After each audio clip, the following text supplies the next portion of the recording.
even university, college of education. College of education that is supposed to be a college for teachers, education. If you want to be in the education sector or education teaching, go to college of education, go to teachers training, all those things for people who want to be teachers.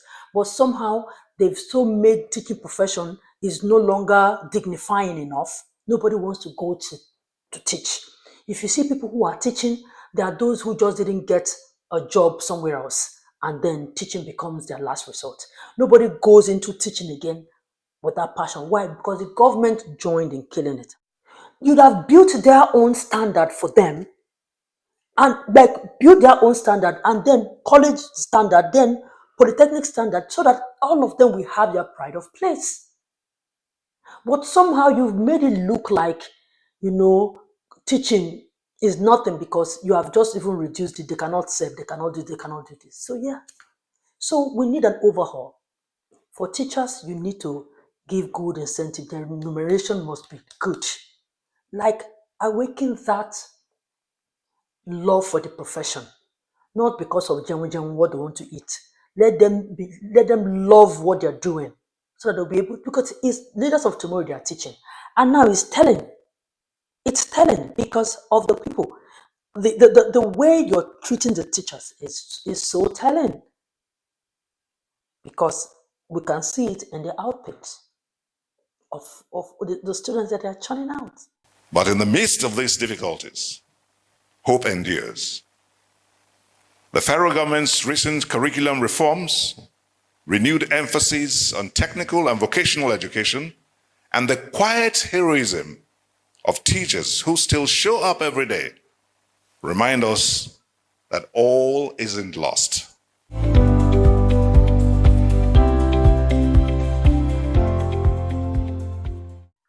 The standard of education in Nigeria over the years have given a lot of people cause for concern.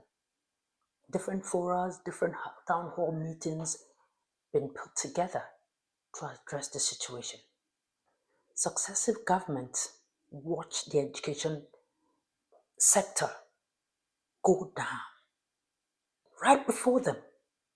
The same education sector that they benefited from, a lot of them benefited from the award, free education that made them what they are today. And sadly, these schools that they attended, they can't even allow their children go there. They just allow the education sector die. Teachers don't even want to go to the classroom anymore. There is no motivation, no proper remuneration for them, anything to boost their morale. Today we just watch our education system, watch the people who are the students being churned out on a daily basis. It just gives a clear picture how bad our education sector is.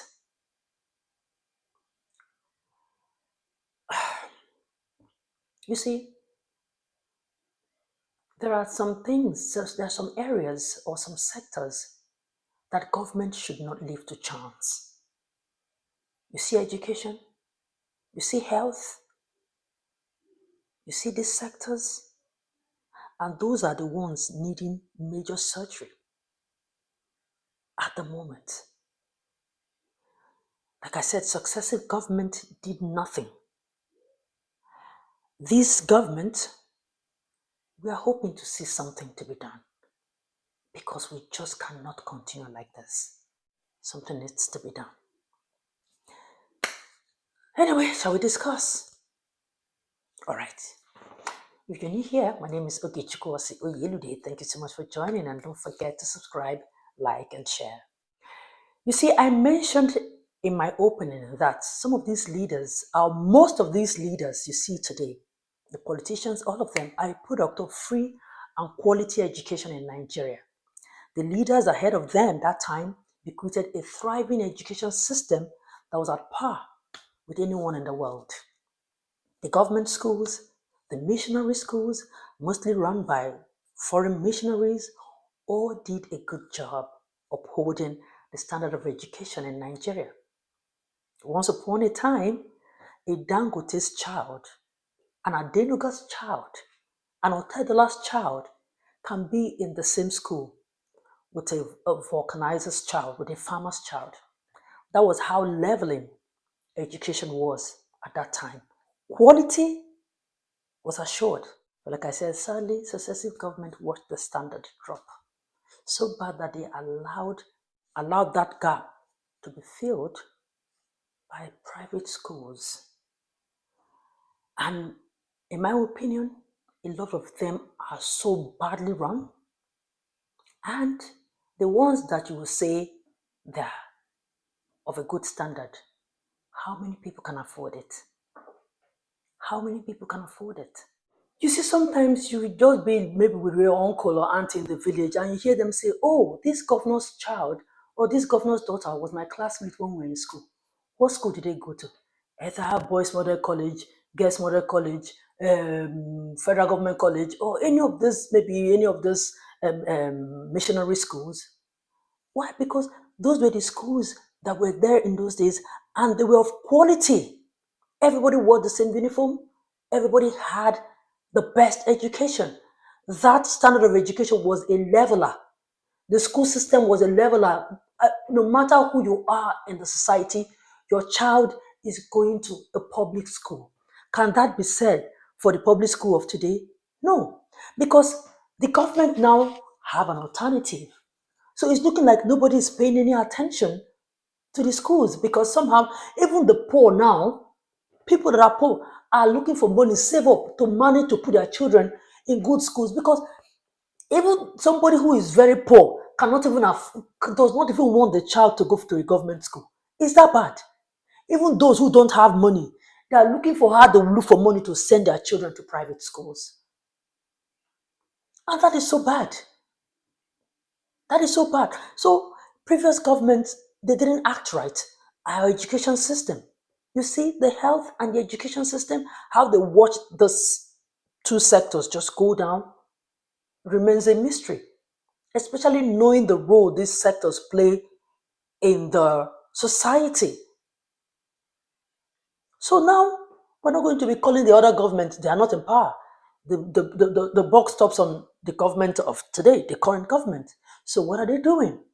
You see, there are some people, when they talk, you have to listen, or you have no choice but to listen because of wisdom, because of their standing in the society, because of their pedigree, because of who they are.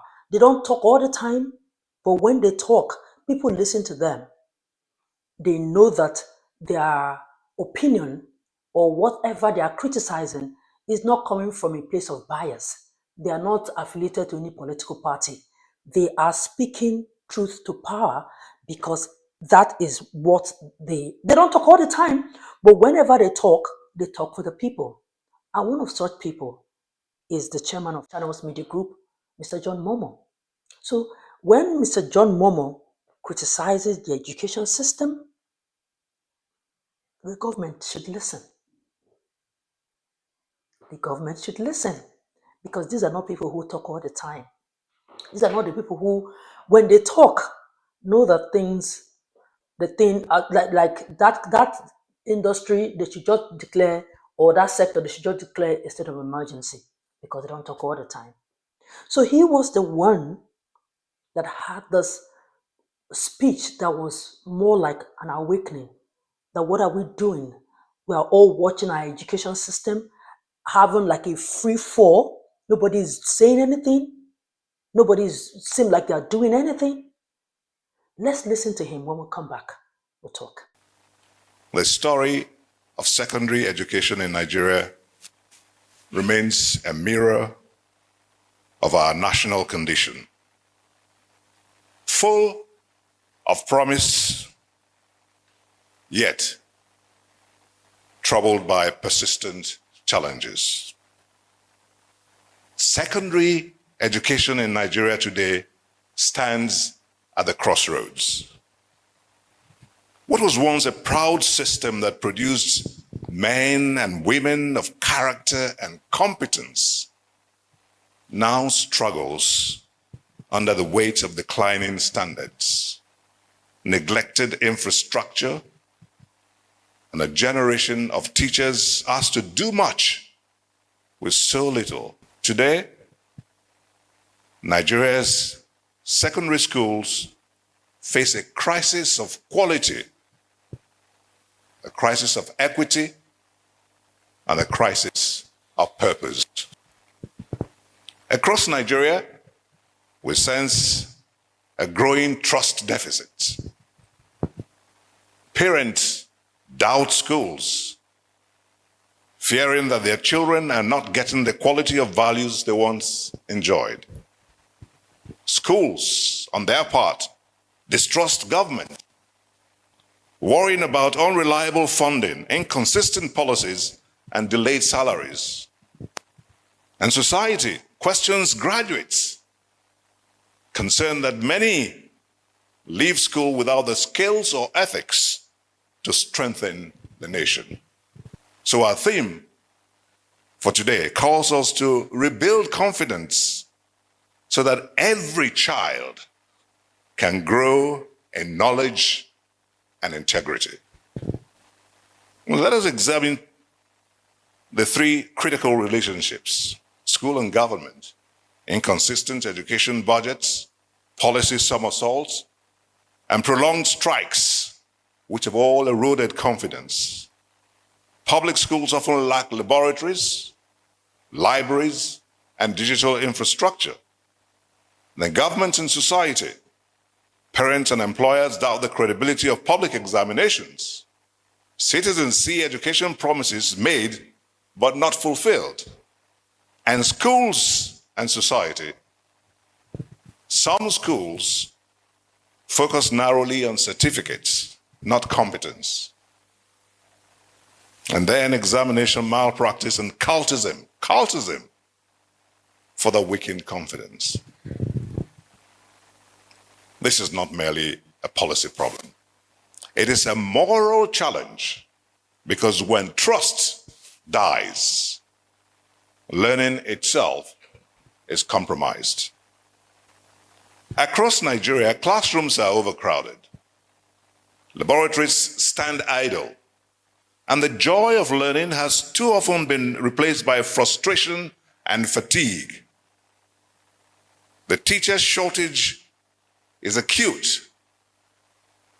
Nearly 200,000 secondary level teaching positions remain unfulfilled. In many schools, one teacher handles multiple subjects, often outside their area of training. Poor remuneration, delayed salaries, and limited professional development have drained morale and driven many away from the classrooms. And that's why teachers who remain in our classrooms today have to be celebrated. God bless you. Your reward is here on earth and also in heaven. And the private school sector, while filling the gaps, and we thank them, but they bring their own dilemma: rapid, unregulated expansion, inconsistent standards, and rising fees that exclude the poor. So education, once the great equalizer when we went to Baptist Academy, now too often reflects inequality.